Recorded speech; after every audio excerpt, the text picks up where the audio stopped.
कौशल cloud किचनमध्ये तुमचं स्वागत। आज आपण बघणार आहोत एक आयुर्वेदिक रेसिपी जी खोकल्यासाठी खूप कारगर आहे। याच्यासाठी आपल्याला लागणार आहे, याला म्हणतात लेंडी पिपरी आणि इंग्लिशमध्ये याला म्हणतात लॉंग पेपर। हे मसाल्यांच्या दुकानावर किंवा किराणा दुकानावर आणि ॲमेझॉनवर पण उपलब्ध आहे।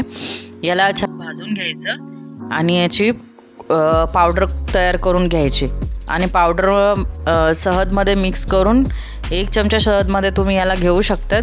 2-3 चिमूट पावडरचे टाकायचे आणि तुमचा कसा पण खोकला असो तो याच्याने बसतो आणि याचे काही साईड इफेक्ट पण नाही आहेत। हे बघा, मी पेस्ट आता तयार करून घेते। हे तयार होऊन अशी दिसते। चला तर मग अशा रेसिपीसाठी आम्हाला फॉलो करा, लाईक करा आणि सबस्क्राईब करा।